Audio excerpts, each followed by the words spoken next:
सध्या राज्यात विधान परिषद निवडणुकांची रणधुमाळी आहे। दुसरीकडे चर्चा सुरू झाली की शरद पवारांची राष्ट्रवादी काँग्रेसमध्ये विलीन होणार आहे, तसा प्रस्तावही काँग्रेसला दिल्याची चर्चा आहे। यासोबत आपल्या सोबत युवा सेना पार्टीचे आमदार रविभाऊ राणा आहेत। भाऊ, काय सांगणार? प्रस्ताव दिलेला आहे शरद पवारांच्या राष्ट्रवादीने काँग्रेसमध्ये विलीन होण्याचा, कसं पाहत?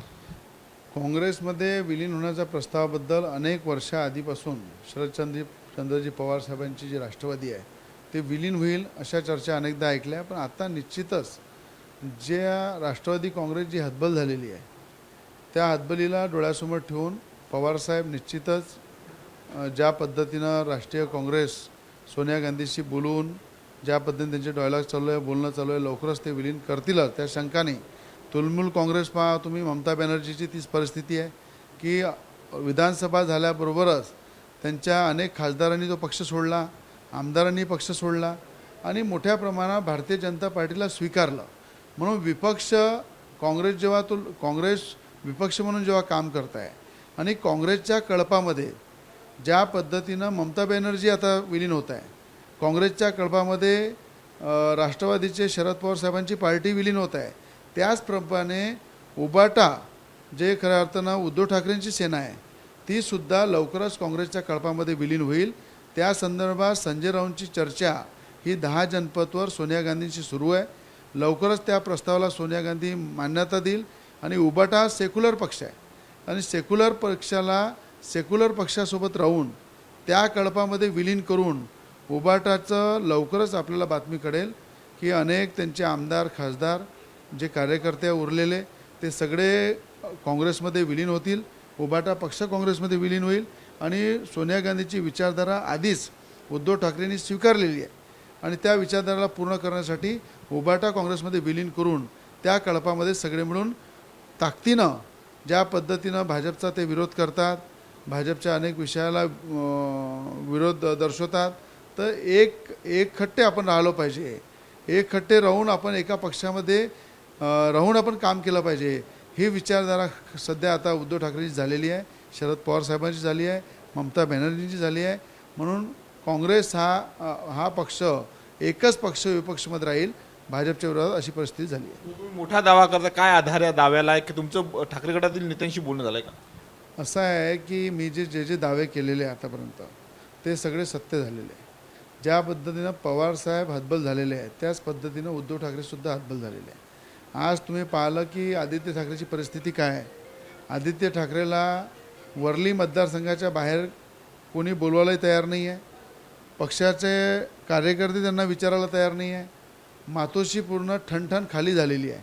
तिथे कुठेही प्रकारचं जे वर्चस्व पहिले हिंदुत्वाच्या विचाराचं होतं ते आता सेक्युलर झालेलं आहे आणि अशा परिस्थितीमध्ये शकुनी मामासारखा रोल निभवणारा संजय राऊत तो दिल्लीमध्ये बसलेला आहे आणि त्या दिल्लीमध्ये बसल्यामुळं त्यांचे जे डायलॉग सोनिया गांधीशी होतात, काँग्रेसशी होतात आणि आतापर्यंत ज्याही घडामोडी झाल्या त्या संजय राऊतच्या माध्यमातूनच झाल्या आणि दिल्लीची सुद्धा उबाटाच्या विलिनीकरणची घडामोडी ज्या पद्धतीनं 10 जनपदवर संजय राऊतच्या माध्यमातून चालू आहे त्याला लवकरच आपल्या सगळ्यांच्या समोर येईल आणि हे काळ्या दगडावरची पांढरी रेघ आहे, उबाटाही काँग्रेसमध्ये विलीन होणार आहे। राज्यात सध्या विधान परिषद निवडणुका सुरू आहे, अनेक जागी जर आपण पाहतो बिनविरोध निवडणुका झालेल्या आहे। अमरावतीमध्ये आता आपण पाहतो काँग्रेसचे उमेदवार रुग्णालयामध्ये भरती आहेत, वंचितला पाठिंबा देण्याची शक्यता आहे, कसं पहा?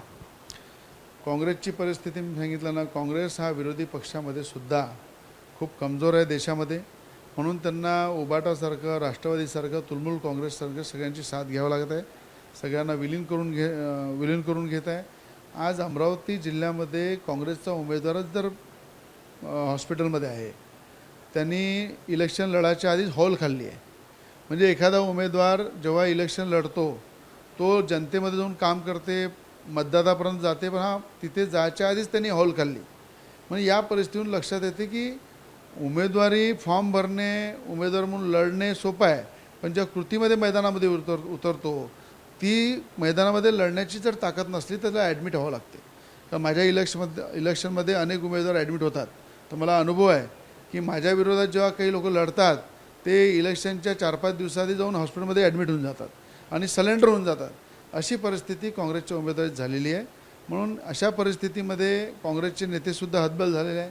अनेक नेत्यांचे आपण स्टेटमेंट ऐकलेले आहे, ते तुम्ही डोळ्यांनी पाहत आहे अशा परिस्थितीत काँग्रेस आता कुठलं पाऊल उचलेल ते कोणाला पाठिंबा देईल की कोणाला शरण चालली जाईल अशा प्रकारची खऱ्या अर्थानं दुविधा आहे. पण महायुतीचा उमेदवार हा भारतीय जनता पार्टीचा आहे. राज्याचे मुख्यमंत्री देवेंद्र फडणवीस साहेबांनी ज्या पद्धतीनं मला आदेश दिले की युवासेना पार्टीच्या पूर्ण नगरसेवकांचा साथ आणि जे आमच्या संपर्कात त्यांचा साथ हा पूर्ण ताकदीनं भारतीय जनता पार्टीचे उमेदवार प्रवीणभाऊ पोटे यांना मिळाला पाहिजे. आणि मुख्यमंत्र्यांच्या आदेशाचं पालन करून कालच त्यांनी माझा सन्मान केला, मी त्यांचा सन्मान केला आणि मुख्यमंत्र्याकडे पाहून प्रचंड बहुमताने महायुतीचा उमेदवार आम्हाला निवडून द्यायचा आहे आणि तो निवडून आणू. मोठ्या प्रमाणात बहुमताने महायुतीचा उमेदवार आम्ही निवडून देऊ. बहुमताने जे आहे ते महायुतीचा उमेदवार निवडून आणू असं जे आहे ते आमदार रवी राणांनी म्हटलं आहे. दुसरीकडे त्यांनी मोठा दावा केलेला आहे. उद्धव ठाकरेंची शिवसेना जी आहे ती लवकरच काँग्रेसमध्ये विलीन होईल, त्याचे प्रयत्न जे आहेत ते संजय राऊत दिल्लीमध्ये करतात असं देखील त्यांनी सांगितलेलं आहे. कॅमेरामन निकेत दहातोंडेसह मी स्वप्नील उमाप, TV9 मराठी, अमरावती.